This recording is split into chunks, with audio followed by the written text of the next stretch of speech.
आप जब सवाल ये पढ़ें तो आप को एक चीज नजर आया होगा।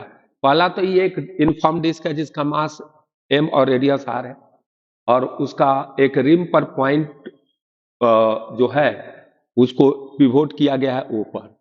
और दूसरी बात है इसमें मजे की बात क्या है कि ये जो है इसका पिवोट जो है ना वर्टिकल डायरेक्शन में बहुत fast, small amplitude but fast oscillation कर रहा है, मतलब इसका ओमेगा बहुत ज्यादा है।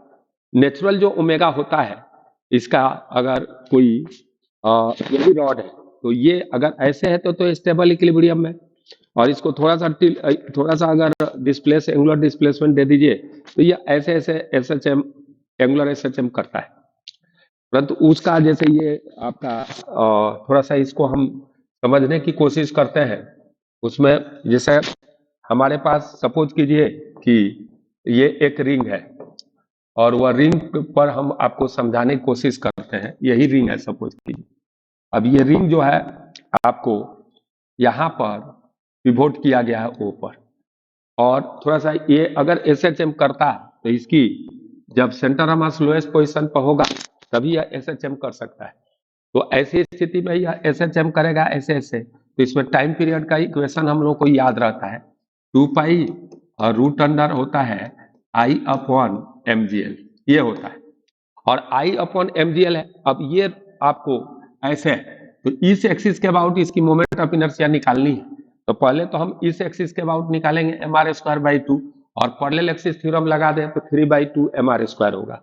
तो यह टाइम पीरियड इस तरह अगर निकाला जाए तो ये 2 पाई आपको आ रहा है, और साथ ही साथ आपको ये रूट अंडर हो जाएगा 3/2 mr² और बाई mg, और L के जगह पर क्या होता है सेंटर ऑफ ग्रेविटी से इसकी डिस्टेंस, तो ये R है तो ये R हो जाएगा।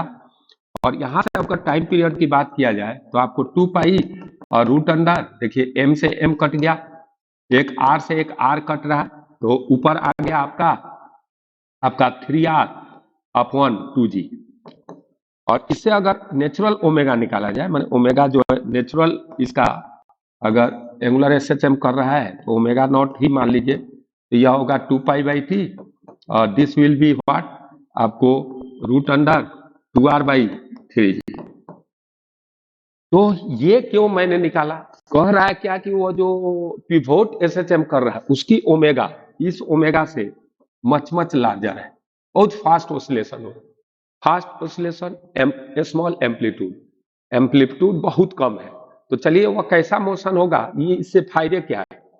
इसको बनाने में ये जो है बहुत अच्छी चीज है कि ये मान लीजिए ये रॉड रिजिड रॉड है, और ये जो है भाई आपका ये स्टेबल इक्विलिब्रियम है, तो इसके अबाउट तो एसएचएम करेगा। तो कोई चीज का स्टेबल इक्विलिब्रियम चेक करने का तरीका क्या है कि अगर जिस मीन पोजीशन के अबाउट अगर वह एसएचएम कर रहा है, या तो लिनियर एसएचएम कर रहा है या एंगुलर एसएचएम, वह मीन पोजीशन हमेशा स्टेबल इक्विलिब्रियम होगा। तो ये तो पता चल रहा है। इसमें कह रहा है कि भाई अगर ऐसे भी कर दीजिएगा तो ये अनस्टेबल है, यह अनस्टेबल है। अब ये अनस्टेबल है, जैसे ऐसे देखिए कैसे चेक करेंगे अनस्टेबल ये है, और थोड़ा सा भी टिल्ट करोगे तो गिर जाएगा, जैसे ये पकड़े। अब देखो इसमें क्या ये टेक्नोलॉजी लगाया गया, ये गिर रहा है ना, अब इसको इस जो पिवोट पॉइंट है उसको फास्ट अगर ऐसे ऐसे आप करें वेरी फास्ट तो देखिएगा नहीं गिरेगा। देखिए मैं करके दिखाता हूँ, देखिए, और ऐसे देखिए रोकने पर गिर जा रहा है। तो ये जो है ना ये एक टेक्नोलॉजी है जिससे अनस्टेबल इक्विलिब्रियम को हम स्टेबल इक्विलिब्रियम में बदल सकते हैं। ये क्या करता है कि आपको ये ओसिलेशन जब होता है तो इफेक्टेड पोटेंशियल एनर्जी जो है इस प्रकार बन जाता है ताकि ये इक्विलिब्रियम पोजीशन आपको स्टेबल इक्विलिब्रियम में ला देता है। यह एक अच्छी चीज है, एक अच्छी टेक्नोलॉजी है जिसका अगर आप इंजीनियरिंग में जाएंगे तो इसका इस्तेमाल करेंगे, और उससे आप अनस्टेबल को भी स्टेबल बनाया जा सकता है, इसको इसके पिवोट को वाइब्रेट करके, जो मैंने दिखाया। जैसे आप सपोज कीजिए, इस बात को आप समझने की कोशिश कीजिए कि ये जो है, लेकिन ये ओमेगा बहुत ज्यादा होना चाहिए हाई। अब सवाल क्या है कि ये तो बात हमने समझ गया, अब थोड़े से हम ये कैसे हुआ, किस तरह हुआ, कैसे ये चीजें हो जाती है, तो इसके लिए थोड़ी सी हम मैथ पर में जाए तो मेरा मैथ क्या कहता है इसका वह जानना जरूरी है। कि अगर मान लीजिए कि जिसकी फ्रीक्वेंसी बहुत हाई होती है, हमारे लिए कौन फ्रीक्वेंसी सबसे हाई हो जाती है, जब कोई चीज 1 सेकेंड में 16 टाइम से अधिक बार रिपीट हो रहा है, तो उसको विजुअलाइज नहीं हो पाता है। ये बीट्स में भी होता है। तो अगर कोई चीज 16 से कम बार रिपीट हो रहा है तो उसका विजुअलाइजेशन होता है। तो हम जैसे एसी लीजिए, तो एसी में क्या होता है भाई, एसी में अगर बात करिए तो यह एक रेजिस्टेंस है और यहां पर मैंने एक एसी लगा दिया। अब यह एसी का अगर source E equal to E naught sine omega T है, इसका ईएमएफ, तो आप देखिए इसमें जो करंट जाएगा, इंस्टेंटेनियस करंट की बात करें तो ई बाई आर कर दीजिए, तो आई आएगा आपको ई बाई आर, और जब ई बाई आर आप करेंगे तो यह आ जाएगा E naught by R into sine omega T. ध्यान दीजिए इस पर। अगर हम बात करें तो हमारी जो एसी है, मान लीजिए कि वह फ्रीक्वेंसी उसकी 50 हर्ट्ज है। अब 50 हर्ट्ज है तो ये विजुअलाइजेशन नहीं होगा, तो हमको एवरेज वैल्यू ही फील आएगा प्रैक्टिकल लाइफ में। जैसे एक बल्ब जल रहा है 50 हर्ट्ज पर, तो देखिएगा कि अगर यह करंट जा रहा है तो ये बल्ब में रेजिस्टेंस होता है, तो इतना करंट जा रहा है तो वह तो क्या होगा, इसका अगर ग्राफ खींचा जाए तो आपका ग्राफ कैसा आएगा, इसका ऐसा ग्राफ होगा, ऐसा। तो इससे क्या हो रहा है भाई कि ये देखिए यहां से यहां करंट बढ़ रहा है, फिर घटते घटते जीरो हो रहा है।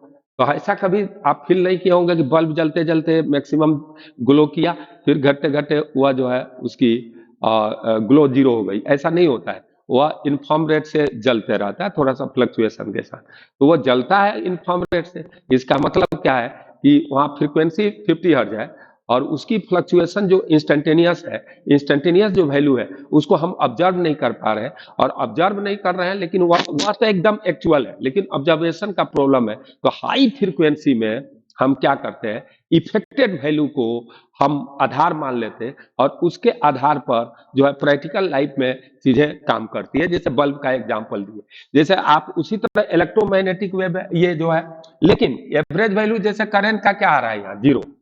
ये एवरेज वैल्यू देखिए करंट का जीरो आ जाएगा, साइन का एवरेज वैल्यू क्या होता है, जीरो होता है।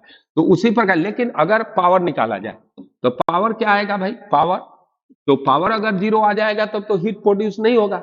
तो देखिए यहाँ पावर की बात करोगे तो यहाँ एवरेजिंग क्या होगा, तो ई आई कर दो, तो ई आई करिएगा तो यह होगा ई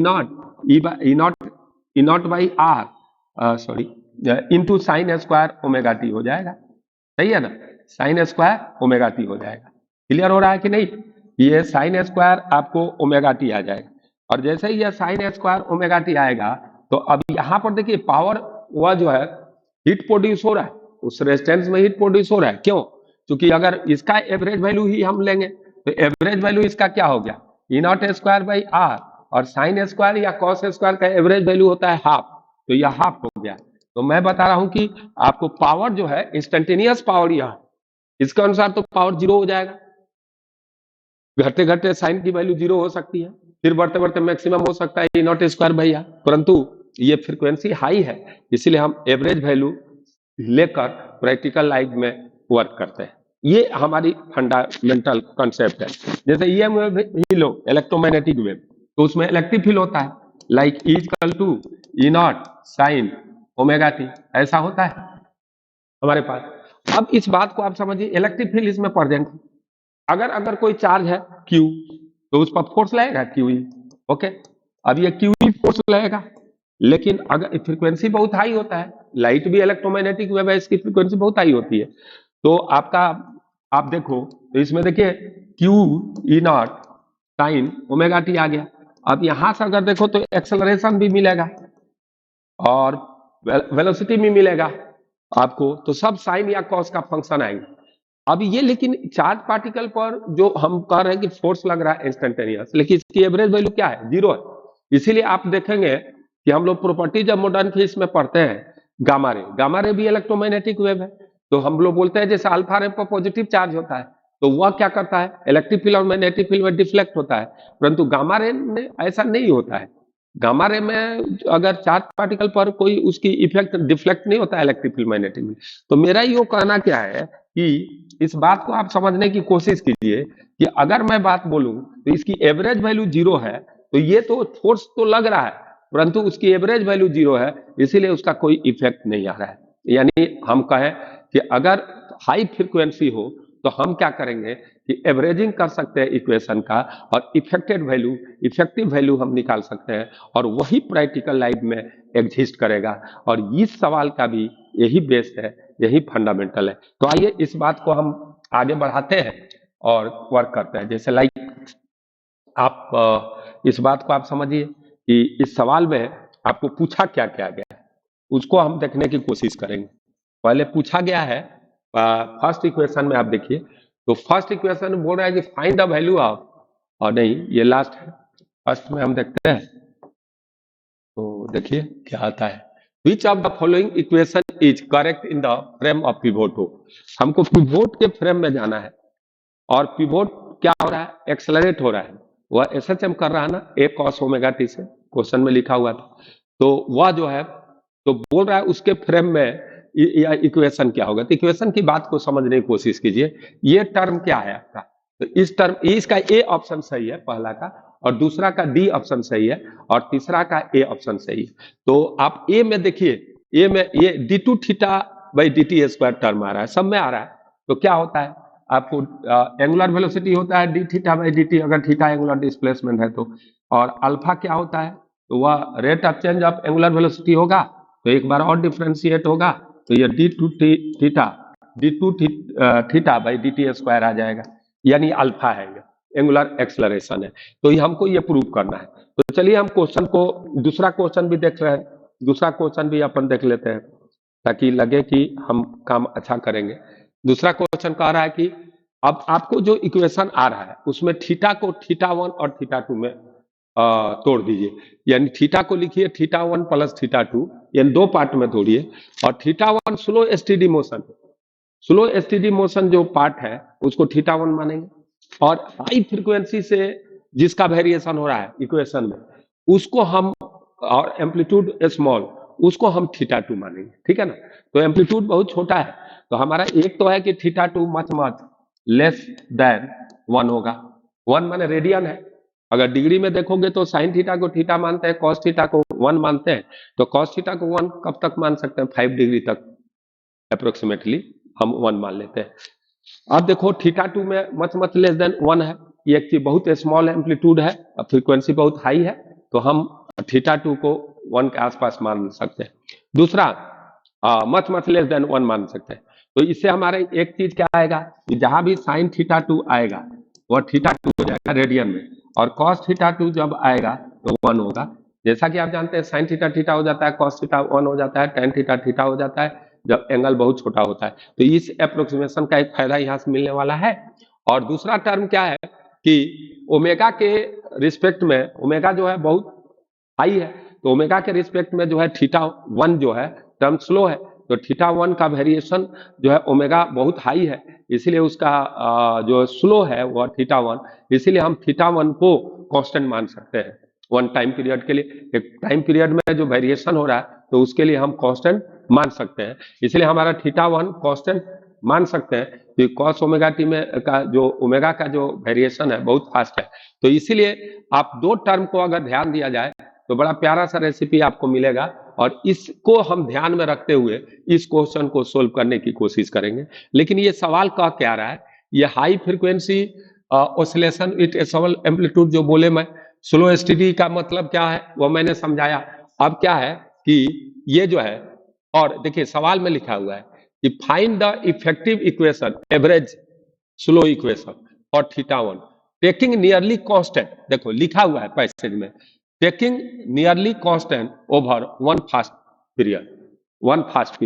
उसको हम जब हम उसको एवरेजिंग करेंगे तो थीटा 1 को एक टाइम पीरियड में के लिए हम फास्ट है बहुत, ओमेगा बहुत ज्यादा है, इसलिए फास्ट टाइम पीरियड के लिए हम क्या मान सकते हैं, कांस्टेंट मान सकते हैं। ये हमारा हमको एस्यूम करना है, और उसके आधार पर सवाल को हम आगे बढ़ाएंगे। तो चलिए दोस्तों तीसरा क्वेश्चन क्या है इसको भी देखते हैं। थर्ड क्वेश्चन कह रहा है कि ओमेगा क्या चूज कीजिएगा कि जब डिस्क का centre of mass highest position पर हो। हाईएस्ट पोजीशन का मतलब क्या होता है कि आप देखिए ये जो है सेंटर ऑफ मास सबसे ऊपर हो जाए, तो वही हम दिखाया था ना अनस्टेबिलिटी स्टेबिलिटी, वह चीज इसमें आ रहा है कि भाई अगर बात करोगे तो वह जो है अगर हाईएस्ट पॉइंट पर अगर चल करके आप बात करेंगे तो हाईएस्ट पॉइंट पर जो यह है तो स्टेबल नहीं होता है, अनस्टेबल होता है, लेकिन इस टेक्नोलॉजी में यह स्टेबल हो जाएगा। उस समय ओमेगा कितना चूज करना पड़ेगा, y equal to A cos omega T में ओमेगा क्या चूज कीजिएगा कि ये जो हाईएस्ट पॉइंट पर सेंटर ऑफ मास हो तो आपको ये स्टेबल इक्विलिब्रियम हो। तो स्टेबल इक्विलिब्रियम प्रूव करने का तरीका क्या है, इसको हम स्लाइटली डिस्प्लेस करेंगे हाईएस्ट पोजीशन पर सेंटर ऑफ मास होगा तो, और उसको कोशिश करेंगे कि एंगुलर एसएचएम प्रूव हो जाए डिस्क का। अगर एंगुलर एसएचएम प्रूव हो गया तो स्टेबल इक्विलिब्रियम जो भी एसएचएम होता है, तो जैसा कि मैंने बताया कि जो इक्विलिब्रियम होगा स्टेबल होगा, तो ये आसान तरीका होगा और हम डिस्प्लेस करेंगे बहुत कम। जैसे लेटर सपोज है कि आपको जब ये हाईएस्ट पॉइंट पर सेंटर ऑफ मास है वहां से इसको 5 से हम डिस्प्लेस किए तो 5 बहुत छोटा होगा। ठीक है, ये हमारी कॉन्सेप्ट है और इसके आधार पर हम सवाल को करने की कोशिश करेंगे। तो आइए हम लोग सवाल को सोल्व करते हैं। थोड़ा सा सवाल थोड़ा लंबा जाएगा, इसलिए आप वीडियो में बने रहिए और समझिए इसको, चूंकि ये काम का चीज है। आप देखिए पहला काम हम करते हैं कि हम पहले रिंग बनाते हैं फर्स्ट पार्ट को सोल्व करने में।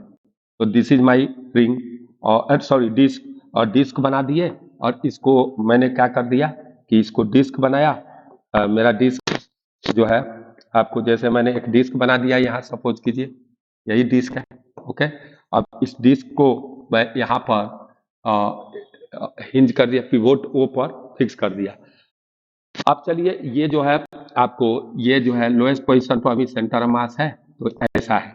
अब इसको स्लाइटली डिस्प्लेस करेंगे, तो जैसे आप स्लाइटली डिस्प्लेस करेंगे तो मेरा रिंग ऐसा कुछ हो जाएगा। क्या ऐसा ही रहेगा, लेकिन ये थोड़ा सा इसकी पोजीशन टिल्ट हो जाएगी और ये जो है आपको यहाँ पर चल गया, ये देखिए यहाँ पर पिवोट पर। ठीक है, तो आपको ऐसा हो गया।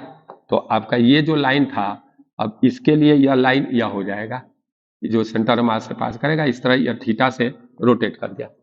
अब थीटा से जैसे रोटेट किया तो इस पर कौन, इसके पिवोट के फ्रेम में जाइएगा। तो पिवोट के लिए इक्वेशन लिखा हुआ है y equal to A cos omega T. अब इसमें क्या करेंगे हम लोग, एक्सेलरेशन पिवोट का निकालेंगे। तो यह होगा, एक बार डिफ्रेंशिएट कीजिएगा तो यह वेलोसिटी निकलेगा पिवोट का, और वह होगा minus A omega sine omega T. फिर डिफ्रेंशिएट कीजिएगा तो एक्सलेशन निकलेगा, तो फिर साइन ओमेगा टी का डिफ्रेंशिएशन होगा तो एक और ओमेगा बाहर निकलेगा और साइन ओमेगा टी का कॉस ओमेगा टी हो जाएगा। तो इस तरह आपको ए हो जाएगा d2y by D T square, दो बार डिफ्रेंशिएट करने से, और यह हो जाएगा minus A omega square cos omega T. ये आने वाला है। अब बात को आप समझिए, ये आपका ये निकल गया, या पिवोट का एक्सलेशन है तो इसको ए नॉट मान लो तो और अच्छा है, ओ है तो वो। तो यहाँ पर आप देखिए स्यूडो फोर्स क्या लगेगा, या माइनस, तो ये नीचे लग रहा है एक्सेलरेशन, इस पॉइंट का एक्सेलरेशन नीचे है, तो अपन ये तो मैंने एक्सेलरेशन का डायरेक्शन बदलते रहता है, लेकिन अभी तो हम इक्वेशन के अनुसार चलेंगे। तो वो नीचे है, तो नीचे जब है तो एक्सेलरेशन चूंकि इस पिवोट का नीचे है तो हमारे पास एक स्यूडो फोर्स यहाँ लग जाएगा, लाइक ऐसे M A omega square cos omega T. ये स्यूडो फोर्स लगता है ना, फ्रेम का जिधर एक्सेलरेशन होता है उसके अपोजिट में, और एक हमारा एम जी इधर है। तो हमारा एक ही पॉइंट पर दोनों फोर्स लग रहे हैं, तो यह एंगल थीटा है, तो यह भी थीटा होगा। तो हम कह सकते हैं कि मेरी फोर्स जो है ऊपर की ओर रिजल्टेंट कितनी लग रही है इस पॉइंट पर, तो यह A omega A omega square cos omega T और माइनस एम जी लग रही है। अब देखिए इसका टॉर्क निकालना है, तो वेरी सिंपल है कि यह एंगल अगर थीटा है तो यह भी थीटा होगा। ये अल्टरनेटिव एंगल है, तो ये वर्टिकली अपोजिट एंगल है, तो ये आपका एंगल देखोगे तो ये थीटा है। तो इसका ये जो रिजल्टेंट फोर्स आया उसका एक इधर कंपोनेंट आएगा जो इस पिवोट से पास करेगा, उसका टॉर्क 0 होगा और वो कॉस कंपोनेंट होगा, और इसके जो परपेंडिकुलर होगा तो ये इसका परपेंडिकुलर जो कंपोनेंट होगा वह ऐसे रोटेट कराएगा इसको ऐसे, और यह ऐसे रोटेट कराएगा। तो इसका टॉर्क अगर निकाला जाएगा तो उस डायरेक्शन में टॉर्क कितना आएगा, तो वह टॉर्क आएगा, उस बात को आप समझिए अच्छा से। वह टॉर्क आपको लिखने की कोशिश हम करते हैं, सुनिएगा ठीक से, कि वह टॉर्क को मैं लिख देता हूं कि वह आ गया torque equal to I alpha होता है। तो यहाँ पर टॉर्क आई अल्फा पहले लिख देते हैं टॉर्क को, तो वह हो गया 3/2 मोमेंट ऑफ इनर्शिया। अभी निकाले भी थे कि इसके बाद तो मोमेंट ऑफ इनर्शिया होगा ये वाला mr²/2, अब परलेक्स थ्योरम से 3/2 mr² और इंटू अल्फा, ये आ गया। और torque equal to I torque, अब टॉर्क के बराबर यह होगा, तो टॉर्क हमारा हो जाएगा कितना, तो इफेक्ट जो नेट फोर्स है एक ही पॉइंट पर लग रहा है, इसलिए इसका फायदा उठा लिए हम। M A omega square cos omega T और माइनस एम जी और इनटू ये जो है इसका कंपोनेंट लेना होगा परपेंडिकुलर, तो इधर कॉस आया है तो उधर साइन थीटा हो गया, साइन थीटा कर दिए, और इनटू ये डिस्टेंस कितना है आपका, torque equal to R cross F से देख सकते हैं, और ये डिस्टेंस आर है, तो अब इसमें आर से भी मल्टीप्लाई कर देते हैं, तो आर से मल्टीप्लाई कर दीजिए, और मेरा इस तरह अगर देखो तो आपका इक्वेशन आ गया अल्फा इक्वल टू, देखिए अल्फा इक्वल टू कितना आएगा, तो देखिए सब में से एम एम आप काट सकते हैं, और यहाँ से ये 2/3 और नीचे आर स्क्वायर से मल्टीप्लाई होगा, तो हमारा यहाँ पर यह इक्वेशन में आप देखिए ये तो रहेगा ही और 2 आ जाएगा, और नीचे एक 3 आ गया, यहाँ पर हम मल्टीप्लाई कर रहे हैं, और ये नीचे आर स्क्वायर आएगा, और यहाँ पर आप देखिए तो ये 2a/3 omega square cos omega T आ गया, और यहाँ पर अगर एक आर कट रहा है इक्वेशन से, तो हमको नीचे ले जाना पड़ेगा सिर्फ आर, तो ये सिर्फ आर ले जाते हैं, ओके, और माइनस एम जी 2mg/3r, दोनों में एक ही बात है। यहाँ पर आप देखिए मैं क्या बोला कि आपने इसको इधर ले गया तो आप ऐसा इक्वेशन आएगा, क्योंकि एक आर कट जा रहा है, और इनटू साइन थीटा रहेगा, इनटू साइन थीटा रहेगा। हमारा पहला इक्वेशन अगर इक्वेशन के फॉर्म में लिखना चाहें तो यह होगा d2 theta upon dt square, और उधर को इधर ला दीजिए, तो इधर लाएंगे तो ये माइनस वाले प्लस हो जाएंगे, तो ये प्लस हो गया 2mg/3r और इनटू साइन थीटा, और ये माइनस हो जाएगा इधर जाने के बाद, ये 2a ओमेगा स्क्वायर और into sine theta into cos omega T upon 3r आने वाला नीचे, और ये जो टर्म आया ठीक है इज इक्वल टू अपना 0 आ गया। तो हमारा ऑप्शन ए आप देखें तो यही है, चेक कर लीजिए, देखिए यहाँ पर ध्यान दीजिए कॉस ओमेगा टी वाला टर्म के साथ माइनस है और साइन थीटा वाला टर्म के साथ प्लस है, तो उस ऑप्शन में हम देखने जा रहे हैं। देखिए फर्स्ट आप सवाल किए, हाँ, तो फर्स्ट सवाल में देखिए यह है ना, यहाँ पर प्लस है, ओके, इसमें आप इसको मिटा करके देख लीजिए आराम से कि d2 थीटा/dt स्क्वायर, ओके था, और इसमें प्लस है और इस टर्म में माइनस है, और यहाँ 2g साइन थीटा/3r था, और यहाँ 2a ओमेगा स्क्वायर/3r cos omega T sine theta था, इज इक्वल टू 0। तो ऑप्शन ए इसमें हमको करेक्ट मिल गया, हमको ऑप्शन ए करेक्ट मिल गया, और यही था, देखो यहाँ प्लस था और यहाँ माइनस था, और ये टर्म जो है हमने यहाँ पर एक ये मास नहीं लिखना चाहिए था, यहाँ मास हमारा गलती से लिखा गया, ये हो गया टर्म, सारे टर्म आ गए।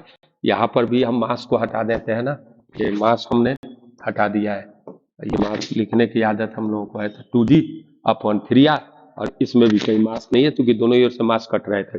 नाउ हमारी इक्वेशन को, इस इक्वेशन में अब क्वेश्चन 2 जो कह रहा है उसको समझिए, तो क्वेश्चन कह रहा है कि आप थीटा को क्या मानिए, θ1 आप प्लस θ2, ये मेन सवाल है, यहाँ नया चीज सीखने का मौका मिलेगा। तो आप देखिए ये थीटा को हमको θ1 प्लस θ2 मानना है, और जैसे हम थीटा को θ1 प्लस θ2 मानेंगे तो देखिए इसमें क्या है कि ये θ1 स्लो स्टेडी मोशन के करस्पॉन्डिंग है, और ये θ2 जो है ना हाई फ्रीक्वेंसी से जो ओसिलेशन होता है वो पार्ट है, वो जो लिखा हुआ है सवाल में, और तब बोला है कि θ1 का इफेक्टिव आप इक्वेशन निकालिए, माने एवरेज कर लीजिए, चूंकि ओमेगा बहुत ज्यादा है इसलिए एवरेज वैल्यू ले करके आप अगर इक्वेशन बनाएंगे वही एप्लीकेबल होगा नेचर में, और उसको स्टेबिलिटी में मदद देगा, और उसको स्टेबिलिटी को एस्टेब्लिश करने में मदद देगा। तो इन चीजों में क्या क्या करना चाहिए हमको वो देखते हैं। तो आइए पहले तो देखिए टर्म इनमें हम तो थीटा को लिखेंगे θ1 प्लस θ2, तो यहाँ पर इक्वेशन को थोड़ा सा सुंदर ढंग से लिख दें, तो ये टूटेगा तो इसका डिफरेंशिएशन करोगे तो ये d2 θ1/dt स्क्वायर आएगा एक टर्म, दूसरा टर्म क्या आएगा d2 θ2 अपॉन dt स्क्वायर, किसको कर दिए, इसको ही कर दिया, और उसको आप देख लीजिए, तो इनको उधर ले जाइए, इज इक्वल टू कर लेते हैं, बाद में इधर लाएंगे, तो ये हमारी इसी तरह सोल्व करने की आदत सी है, तो हम लोग जानते ही है, तो ये होगा 2a omega square sine theta cos omega T और बाई 3r एक इक्वेशन होगा। और दूसरा यह इक्वेशन जब उधर जाएगा तो होगा वह -2g/3r sine theta, -2g/3r sine theta आएगा, करेक्ट ये। और ये जो आएगा d2 θ1 by dt square plus d2 θ2 by dt square is equal to 2a omega square sine theta cos omega T by 3r और -2g/3r, 2g/3 इधर है प्लस तो उधर जा करके माइनस हो गया और कोई चीज नहीं है। अब देखिए इसमें हम साइन थीटा पर नजर डालते हैं, तो हमारा साइन थीटा को अगर नजर डाला जाए तो इस इक्वेशन में साइन थीटा का क्या रोल है। तो देखिए एक तो है कि θ1 अपना कांस्टेंट मान सकते हैं, तो साइन थीटा, थीटा क्या लिखा गया है इस पर नजर डालिए, तो हमारा साइन थीटा होगा is equal to sine θ1 plus θ2। ये आ गया साइन थीटा आ गया, साइन θ1 प्लस θ2 आ गया। अब देखिए अब इसको तोड़िए तो यह होगा sine θ1 into cos θ2 plus cos θ1 into sine θ2, क्या आएगा term sine A plus B पर तोड़ दिए, sine A into cos B plus cos A into sine B से मैंने तोड़ दिया। और इस तरह अगर बात को करोगे तो आपका एक टर्म आएगा साइन θ1, थीटा बहुत छोटा है नहीं, θ1 तो स्लो मोशन वाला है तो वह छोटा नहीं है, θ2 छोटा है तो cos θ1 हो जाएगा। तो यहाँ पर साइन θ1 और प्लस आपको cos θ1 की बात कर लेते हैं, तो भाई cos θ1 क्या आने वाला है, cos θ1 तो है स्लो मोशन वाला, वो तो रहेगा ही। साइन θ2 तो साइन θ2 तो बहुत छोटा है, तो साइन θ2 हो जाएगा, ये लेकिन रेडियन में होगा और इंटू हो गया cos θ1। ये देखिए ये टर्म आ गया। तो हम इस इक्वेशन में अगर देखें तो इनकी वैल्यू को हम पुट करते हैं पहले। तो देखिए एक बात क्या है कि ये d2 θ1 अपॉन dt और plus d2 θ2 upon dt square कर दीजिए, dt square is equal to होगा। अब थोड़ा सा हम डायरेक्ट ये वैल्यू को पुट करते हैं दोनों जगह, तो यह होगा, अब देखिए 2a omega square sine theta मैंने अब बदल गया साइन θ1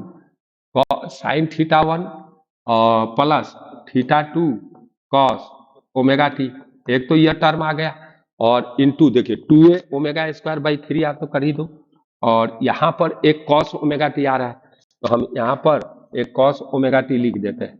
देखिए हम साइन थीटा का वैल्यू रख दिए और कॉस ओमेगा टी, और इसके बाद आप देखिए माइनस 2g बाई 3r और इंटू साइन थीटा का वैल्यू पर फिर रखते हैं, तो साइन थीटा का वैल्यू होगा साइन θ1 प्लस देखिए यहाँ साइन θ1 प्लस θ2 कॉस θ1 हो गया। अब देखिए यहाँ पर हमने वैल्यू रख दिया -2g/3r और ये साइन θ1 प्लस θ2 कॉस θ1 यहाँ पर रख दिए।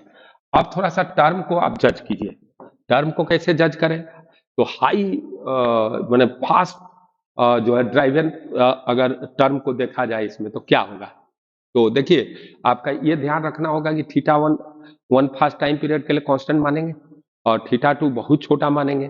तो फास्ट ड्राइवन में जो टर्म इसमें आपको नजर आ रहा है तो वह फास्ट ड्राइवन वाला यह होगा, और यह इसको अलग से अपन करने की कोशिश करेंगे तो आपका d2 θ2 अपॉन dt स्क्वायर, ध्यान दीजिए d2 θ2 upon dt square is equal to कितना आएगा, तो ये फास्ट ड्राइवन वाला टर्म ओमेगा स्क्वायर के साथ अगर यहाँ जाते हैं तो ये तो कोई काम का चीज है नहीं, यहाँ पर हमको मिल रहा है। तो ये हमारा फास्ट ड्राइविंग जो इक्वेशन आ रही है वह ये 2a omega square upon 3r into sine θ1 into cos omega T, ये क्योंकि ये कॉस ओमेगा टी है तो इससे मल्टीप्लाई करना पड़ेगा। अब ये फास्ट ड्राइविंग जो है, तो आप एक बात आप देखो, फास्ट ड्राइविंग अगर इक्वेशन है तो इसमें हम ये SHM का इक्वेशन टाइप का है, तो इसका सॉल्यूशन ढूंढते हैं तो हम मानेंगे कि θ2 आपका b cos ओमेगा टी है। अब जब θ2 b cos ओमेगा टी आ गया तो इसको दो बार डिफ्रेंशिएट कीजिएगा तो d2 θ2 अपॉन dt स्क्वायर आएगा और d2 थीटा 2 अपन dt स्क्वायर करेंगे तो ये cos का ही तो डिफरेंशिएशन होगा। तो एक तो अभी हम लोग यही थे, तो ये cos का दो बार डिफरेंशिएट कीजिएगा तो एक टर्म माइनस आ जाएगा बाहर बस। और ये देखो आपको जो बात मैं बता रहा हूँ तो इसका करना है, तो ये b और ये ओमेगा 2 बार निकलेगा बाहर, तो यह हो जाएगा minus B omega square cos omega T होगा। ये 2 बार टर्म आ जाएगा, ये ओमेगा डबल बार डिफरेंशिएट और माइनस हो जाएगा इसका, क्योंकि कॉस का माइनस साइन थीटा होगा। फिर आप एक बार करेंगे तो वो तो आसान है, कर लीजिएगा। अब देखिए इन दोनों इक्वेशन को अपन कंपेयर करेंगे, तो इन दोनों इक्वेशन को कंपेयर करिएगा तो यहाँ आ जाएगा, ध्यान से आप देखिए, तो यह आ गया 2a omega square by 3r और into sine theta 1 into sine theta 1 into यह हो गया कॉस ओमेगा टी और इज इक्वल टू हो गया, इधर आ गया minus B omega square cos omega T, ये आ गया। अब इस बात को आप समझने की कोशिश करें कि दोनों को कंपेयर कीजिए, तो ये तो कट गया, ये तो चला गया और ओमेगा स्क्वायर भी कैंसिल हो गए, ये ओमेगा स्क्वायर भी कैंसिल हो गए और इस तरह हमारा b आ गया 2a। देखिए b हम निकाल रहे हैं तो माइनस उधर वाला इधर आ जाएगा, अब minus 2a sign theta 1 upon 3r आएगा। चेक कर लीजिए, यहाँ से आराम से हो रहा है 2a by 3r sign theta 1 और ये b की वैल्यू आ गई। ठीक है, अब हमारा इक्वेशन थीटा 2 का आराम से निकल जाएगा। हमारा थीटा 2 क्या है, तो ये है b कॉस ओमेगा टी। ध्यान दीजिए, तो b कॉस ओमेगा टी है, तो हम b के जगह पर लिख देते हैं माइनस 2a साइन थीटा 1 और अपॉन 3r और इंटू क्या हो गया बोलो, कॉस ओमेगा टी, ये आएगा। ये देखिए टर्म, यानी इस इक्वेशन को थीटा 2 का हम सॉल्यूशन ढूंढ लिए। ठीक है, अब क्या है कि स्लो स्टेडी मोशन का थीटा 1 का सॉल्यूशन ढूंढने का हम प्रयास करेंगे। तो चलो देखते हैं उसमें क्या होता है। तो हम इसको ध्यान में रखिए और मैं इसको लाता हूं उधर से खींचकर। तो आप देखिए ऊपर था ना, तो हमारा यहाँ पर से हम स्टार्ट करेंगे। फिर ये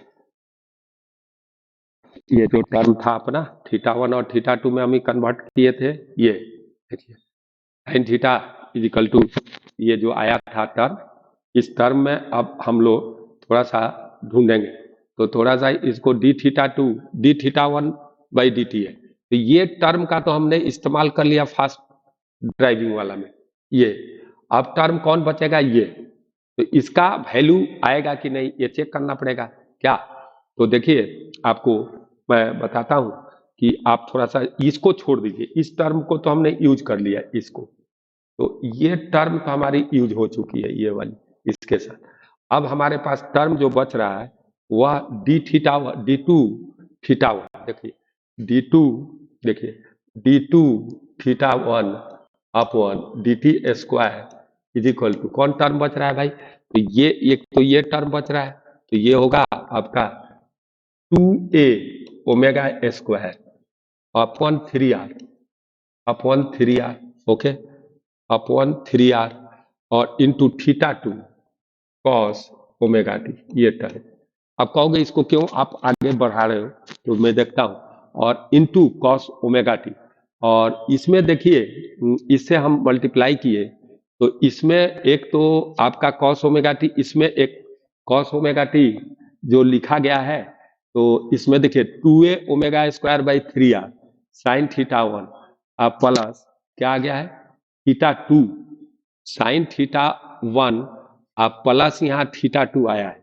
तो यहाँ पर यह ओमेगा टी जो हम कॉस ओमेगा टी लिए हैं, ये कॉस ओमेगा टी तो बाहर हम इसके साथ मल्टीप्लाई किए तो हमारा हो गया है था 2a, देखो 2a omega square by 3r और किसकी वैल्यू हम लोग रखे थे इक्वेशन में, साइन थीटा का। तो चलिए साइन थीटा का वैल्यू क्या होगा उसको देखते हैं। तो यहाँ पर हमने साइन थीटा का वैल्यू रख दिया था, देखिए, और ये 2a omega square sine theta cos omega T by 3 आया था, यही ना था। तो आप देखो एक मिनट, तो यहाँ पर अपन 2a omega by 3r sign theta 1 cos omega theta, तो ये sign theta 1 cos omega T. अब देखो चलो, तो मैं क्या करता हूँ कि ये जो है D theta 2 by D T square वाला टर्म कौन आ गया, 2a omega square into 3r into आपका क्या आ गया है ये टर्म लिए हैं sign theta 1 cos omega T. तो अब इसमें टर्म मेरा कौन बच जा रहा है, तो 2a omega square upon 3r theta 2 cos omega T. Theta 2 देखिए कॉस ओमेगा टी, तो यहाँ पर हमारा आ गया ये 2a omega square by 3r theta 2 cos omega T, एक टर्म आ गया। अब चलो दूसरा टर्म की बात करते हैं। तो मेरा दूसरा टर्म क्या है, दूसरा टर्म यहाँ से आएगा, देखिए माइनस 2g बाई 3r। तो ये देखिए माइनस 2g अपॉन 3r और इंटू साइन थीटा 1, ठीक है भाई, इंटू साइन थीटा 1। और यहाँ पर एक और टर्म है, यह है माइनस 2g अपॉन 3r, हम लिख रहे हैं वही देख देख करके, माइनस 2g अपॉन 3r, और ये एक टर्म है इंटू थीटा 2 कॉस थीटा 1, आप चेक कर सकते हैं। ये अब मेरी इक्वेशन यहाँ पर अब हमारा दिमाग फोकस करेगा, इसको अलग कर लेते हैं। अब जब इसको आप देखेंगे तो ये सारे टर्म इधर है, तो ये d2 थीटा 1 देखिए। अब इसकी एवरेजिंग करते हैं, तो एवरेजिंग कैसे करेंगे, तो देखिए पहले तो थीटा 2 का वैल्यू रख लेते हैं ताकि एवरेजिंग करने में मदद मिले। तो हमारा इक्वेशन में पहला काम हमारा होगा कि हम थीटा 2 का वैल्यू रख दें। तो मेरा d2 थीटा 1 अपॉन dt और is equal to 2a omega square by 3r, और थीटा 2 का वैल्यू हमारा माइनस में आया था। वह माइनस में क्या आया था आपको पता होगा कि यहाँ पर हम लोग निकाल कर रखे हैं उसको, क्या देखिए वो जो है वैल्यू आप देखें तो थीटा 2 का वैल्यू यहाँ पर देखो minus 2a sign theta 1 minus 2a sign theta 1 by 3r आया है, ध्यान रखिए minus 2a sign theta 1 by 3r, ये जो है b की वैल्यू है। Minus 2a sign theta 1 minus 2a, या थीटा 2 का वैल्यू है minus 2a sign theta 1 upon 3r, यह आया है थीटा 2, और इनटू आपका कॉस ओमेगा टी, ये तो b की वैल्यू थी ना, तो वह इंटू कॉस ओमेगा टी, हम थीटा 2 का वैल्यू रख रहे हैं, और इंटू एक टर्म यहाँ पर कॉस ओमेगा टी है, थोड़ा सा ध्यान दीजिए। तो ये एक कॉस ओमेगा टी आ गया भाई। चलो अब क्या है भाई, अगला टर्म क्या था, तो एक टर्म यहाँ पर आ जाइए, यहाँ पर अगर आइएगा तो यह है आपका, या ध्यान दीजिए, तो यह माइनस ये 2g अपॉन 3r और into sine theta 1, sign theta 1 ये तो कांस्टेंट टर्म है। अब माइनस ये एक और टर्म है, यहाँ थीटा 2 का वैल्यू रखना जरूरी है, minus 2g upon 3r theta 2। तो थीटा 2 का वैल्यू यहाँ रखे थे ना माइनस 2a आपको साइन थीटा 1 और इंटू कॉस ओमेगा टी, ये कॉस ओमेगा टी है, अपॉन 3r, यही आया था, और 3r और इंटू देखिए minus 2g by 3r cos ये theta 2 into cos theta 1 into आपको यहाँ मैं लिख दूं कॉस थीटा 1, ये है टर्म। अब देखो इसको एवरेजिंग करना है, तो एवरेजिंग करेंगे तो यहाँ पर देखिए एक टर्म बड़ा प्यारा सा आ रहा है, यहाँ कॉस स्क्वायर ओमेगा टी हो रहा है। इसकी ये तो सारे कांस्टेंट है, थीटा 1 को एक फास्ट टाइम पीरियड के लिए हमने माना कांस्टेंट आएगा, कांस्टेंट माना है, तो ये सारा टर्म थीटा 1 कांस्टेंट है, टोटल टर्म कांस्टेंट है, सिर्फ कॉस स्क्वायर ओमेगा टी का एवरेज वैल्यू हाफ हो जाएगा। तो ये जो हाफ हम करेंगे तो यहाँ पर तो भाई एवरेजिंग से एक हाफ आएगा, यहाँ पर ये तो कांस्टेंट है, थीटा 1 कांस्टेंट है, तो इस पर नजर डालते हैं। तो इसकी एवरेजिंग अगर हम देखने की कोशिश करेंगे तो हमको कुछ आएगा। तो इसकी एवरेजिंग क्या करें बोलिए, तो इसकी एवरेजिंग में minus 2a sign theta 1 cos omega T है, और यहाँ कॉस थीटा 1, या कॉस ओमेगा टी का एवरेज वैल्यू क्या आएगा 0। तो ये इसकी तो एवरेजिंग करने से कोई फायदा नहीं है, इसकी वैल्यू आपको 0 आ रही है। तो इस तरह अगर बात किया जाए तो इसकी एवरेजिंग 0 आ गई, तो यहाँ से d2 theta 1 upon dt square is equal to आ गया, यहाँ से अब देखो तो क्या आ रहा है, ये minus 2g sign theta 1 upon 3r, ये आ गया, ये रहने दीजिए। और इसका जो है एवरेजिंग में ये 9r स्क्वायर होगा, और ये कॉस स्क्वायर के एवरेजिंग से जो हाफ आएगा 2 से कट जाएगा, तो ये आपका बड़ा प्यारा सा आएगा 2a। एक बार चेक भी करना पड़ेगा, तो प्लस यहाँ पर आप देखिए ये प्लस माइनस माइनस हो जाएगा, यहाँ देख लीजिए, यहाँ माइनस है तो आ गया ना, तो माइनस माइनस माइनस 2a, यहाँ देखो ये कॉस स्क्वायर का एवरेज वैल्यू ये तो हाफ से कट गया ना, तो यहाँ पर आ गया 2a स्क्वायर, यहाँ स्क्वायर इसके कारण आ रहा है, और इंटू एक तो साइन थीटा 1 यहाँ आ रहा है, और एक साइन थीटा 1 यहाँ आ रहा है, और उसके बाद देखो, ठीक है दोस्त, ये तो टर्म थोड़ा सा लिख रहा है ना, तो ये 2g साइन थीटा अपन 3r माइनस 2a स्क्वायर और बाई 9r स्क्वायर, यहाँ पर आ गया आपको 9r स्क्वायर, और यहाँ पर 9r स्क्वायर आ गया, कॉस स्क्वायर गया, और एक साइन थीटा आ गया, ओमेगा स्क्वायर है, तो ये ओमेगा स्क्वायर मेरा छूट रहा है, तो यहाँ पर मैं ओमेगा स्क्वायर लिख दूंगा, और यहाँ पर मेरा आ गया ओमेगा स्क्वायर और साइन थीटा 1, ये टर्म आया sign theta 1 2a omega square by 9r square और साइन थीटा 1 आ गया, और क्या टर्म बच रहा है, 9r स्क्वायर हो ही गया, कॉस स्क्वायर का एवरेज वैल्यू से उसको खत्म कर दिए, और इसकी एवरेज वैल्यू क्या आ रही है, कॉस ओमेगा टी की एवरेज वैल्यू 0 आ रही है। अब ये कॉस थीटा 1 टर्म जो है आपको थोड़ा देखना पड़ेगा कि वहां ये टर्म क्या था, यहाँ पर भी कोई टर्म आ रहा था क्या, ये कॉस थीटा 1 वाला, तो यहाँ पर थोड़ा सा ध्यान दे देंगे तो फायदा हो जाएगा।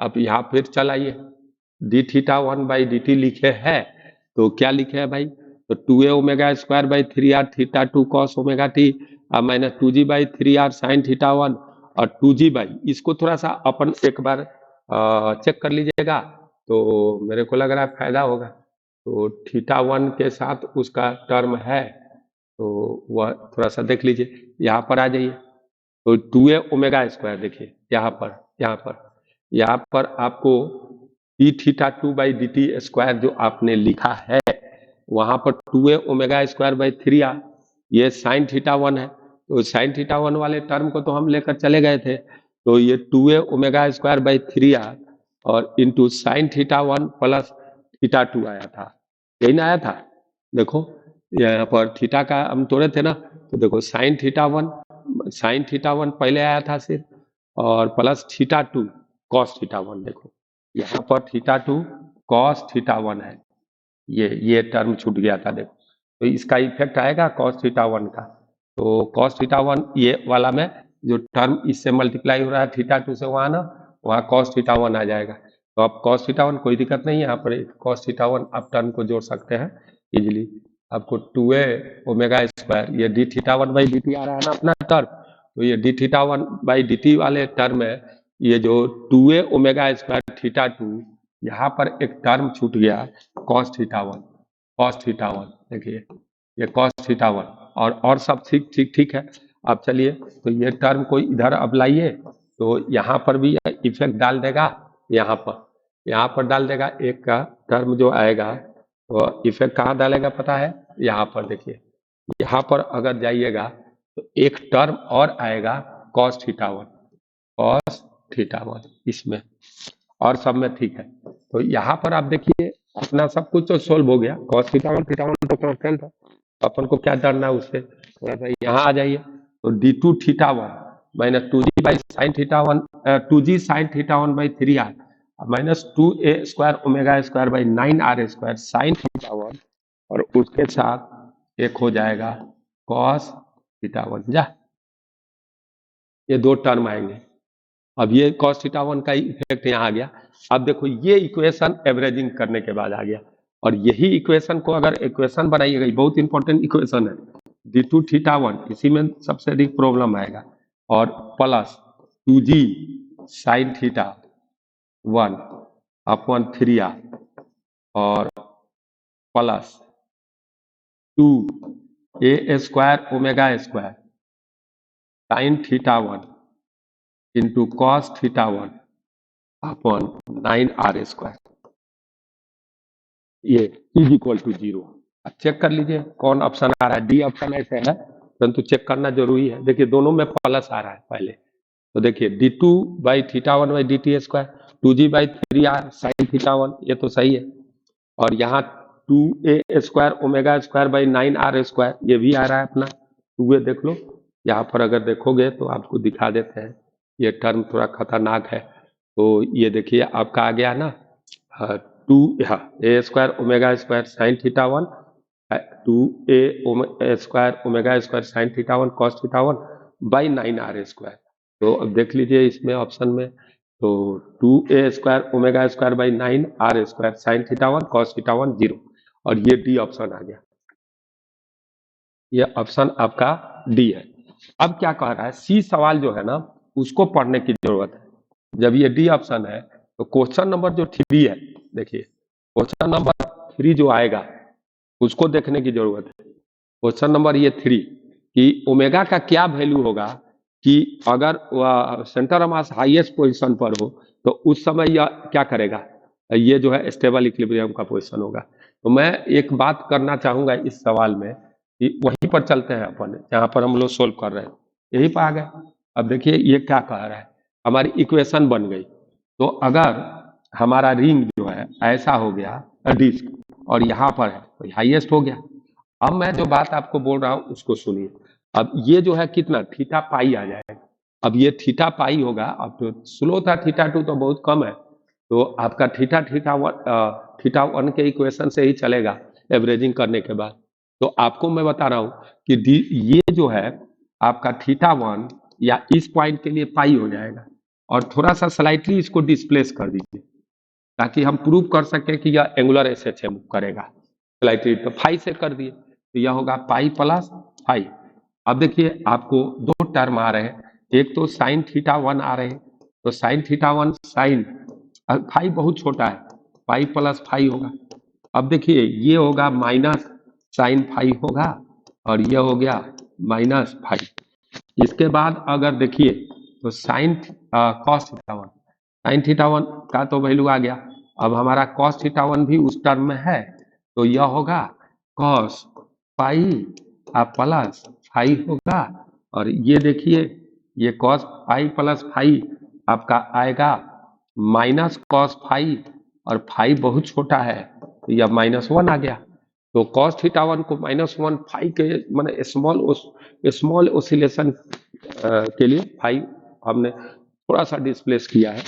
तो इस तरह देखिए, तो इक्वेशन में अपन पुट करते हैं, इसमें इस इक्वेशन में पुट करेंगे तो देखिए क्या आता है।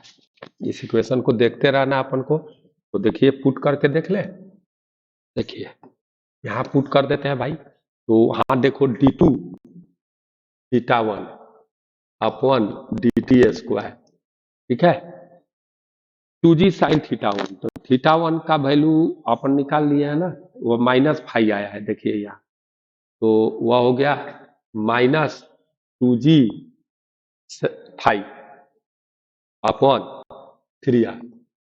ओके, अब देखिए ये हमने लिख दिया इसका। अब इसमें क्या है, तो यहाँ साइन थीटा 1 है, तो भाई साइन थीटा 1 को तो आप फाई लिख दो, और फाई नहीं माइनस फाई, और कॉस थीटा 1 को क्या लिखोगे, ये तो -1 है, तो ये माइनस माइनस आपका क्या आ रहा है प्लस। तो ये टर्म देखिए साइन थीटा 1 माइनस फाइव होगा और कॉस थीटा 1 -1 होगा, दोनों का मल्टीप्लिकेशन करेंगे तो यह फाई आ जाएगा सिर्फ। तो ये जो है माइनस माइनस प्लस हो जाएगा, तो यहाँ आ जाएगा टर्म 2, देखिए 2 और इधर किसका दूं 2a square, okay omega square, okay sign theta 1 ये हमारा सिर्फ फाई हो जाएगा टर्म में, अब by 9r square is equal to 0। अब देखिए इसको तो अल्फा लिख लो आप, ये अल्फा हो गया एक तरह से, इनको उधर ले जाओ, तो उधर ले जाओ और माइनस को कॉमन लेना पड़ता है, -5 को हमने कॉमन ले लिया, अभी तो अल्फा प्रोपोर्शनल -5 होगा तो इक्विलिब्रियम पोजीशन स्टेबल हो जाएगा। तो हमारा बचा हुआ टर्म ये बच रहे हैं, ये वाले, ये उधर गए होंगे तो ये माइनस हो जाएगा और वह प्लस, तो ये क्या आ जाएंगे भाई, तो ये 2g अपॉन 3r, अब -2 2a square 2a square omega square upon 9r², सही है, आएगा -2a² ओमेगा स्क्वायर 9r²। और -5 कॉमन हो गया ना, ये आ गया टर्म, देखिए इससे अल्फा प्रोपोर्शनल -5 आ गया, SHM होगा। लेकिन ये निगेटिव नहीं होना चाहिए, ये पॉजिटिव होना चाहिए। इससे आपको 2g/3r ये ग्रेटर होना चाहिए 2a² omega square upon 9r² से। तो यहां से अगर बात करो तो ओमेगा स्क्वायर का वैल्यू क्या है, देखो तो ये हो गया ना, -5 को कॉमन लिया तो 2g/3r minus 2a² omega square आ गया, अब बाई 3r। तो ओमेगा का वैल्यू ये जो है आपको कितना आ रहा है, ये थोड़ा सा अब गौर करो, थोड़ा सा गौर करो। यहाँ पर थोड़ा सा एक बार और समझा देता हूँ, आप लोगों को दिक्कत आ सकता है कि यहाँ पर टर्म जो हमने कैलकुलेट किया, देखिए कैसे किया, थोड़ा सा ध्यान दीजिएगा। ये जो टर्म आपको आए हैं, तो ये θ1 को हमने पाई प्लस फाई रखा है, ये टर्म -5 आ रहा है। ये टर्म क्या आ रहा है आपका, ये टर्म आपको ये -5 आ रहा है, तो माइनस इधर आया तो उधर प्लस हो गया मेरे अनुसार, तो वह आ गया। हाँ, लेकिन यहाँ पर अगर गौर करिए तो थोड़ी सी आरजू है कि अगर यहाँ -5 को आपने कॉमन ले लिया तो ये तो टर्म ये फाई है। अब देखिए यहाँ पर टर्म क्या आ गया, -2g/3r, तो ये यहाँ था, तो इधर ये गया था तो ये प्लस हो गया था, और ये जो है तुम्हारा क्या हो गया था, माइनस। अब हम यहाँ जाने के बाद ये टर्म प्लस था, तो यहाँ पर -5 को कॉमन लिया तो ये प्लस टर्म हो जाएगा, ये टर्म प्लस हो जाएगा और ये हो जाएगा माइनस, ठीक है ना। तो यहाँ पर थोड़ा सा हम लोग क्योंकि -5 को कॉमन ले लिया, तो यहाँ पर जो आपकी चीज जो आई है ना, इसको थोड़ा चेक करिए। क्या मैंने बोला, इनको पॉजिटिव होना चाहिए, ये बड़ा होना चाहिए इससे, यही देखो कमाल का चीज है कि ये जो 2g/3 आ रहा है ना, इससे ये बड़ा होना चाहिए। अगर ये बड़ा हो गया तो ये होल क्वांटिटी पॉजिटिव होगा, तब अल्फा प्रोपोर्शनल होगा -5 के। तो यहाँ से अगर बात करेंगे तो यह होगा 2a² omega square upon 9r², और ये ग्रेटर हो जाएगा 2g/3r से। और इस तरह अगर देखिए तो आपका ओमेगा स्क्वायर ये 3 से आपको कट गया, देखिए यहाँ ये 3 से ये कटा 3 हो गया, ये r से कटा r आ गया, और इस तरह अगर देखिए 2 से कटा तो 2 कट गया, तो ये ओमेगा जो होना चाहिए स्क्वायर वो ग्रेटर होना चाहिए ये 3g/, देखिए सही है ना, 3g/ कितना, ओमेगा स्क्वायर ग्रेटर होगा 3g, ये 3 ऊपर गया ना, 3g/a² ओमेगा स्क्वायर से, और r एक r बच रहा है, तो r जो बच रहा है आपको इधर बच रहा है, जैसे ये आया तो एक r बचा, उधर जाएगा तो r हो जाएगा। तो इस तरह अगर बात किया जाए तो यह ओमेगा का ग्रेटर रिलेशन होगा √3g/a² ओमेगा स्क्वायर। तो थोड़ा सा इस वीडियो में आपने पेशेंस दिखाया, बहुत अच्छा है, और कुछ सवाल ऐसा करना चाहिए, जैसे हमने लर्निंग प्रोसेस को मेंटेन रखना है तो इस तरह का सवाल करना, इस तरह का सवाल एक हम किए और उस तरह का सवाल हम लोग 10-20 करें तो दोनों बराबर है, 20-25 सवाल भी कर ले, और इस तरह का अगर आप 1-2 भी सवाल करते हैं तो आपका कंसेप्ट बहुत कंसेप्ट क्लियर करता है।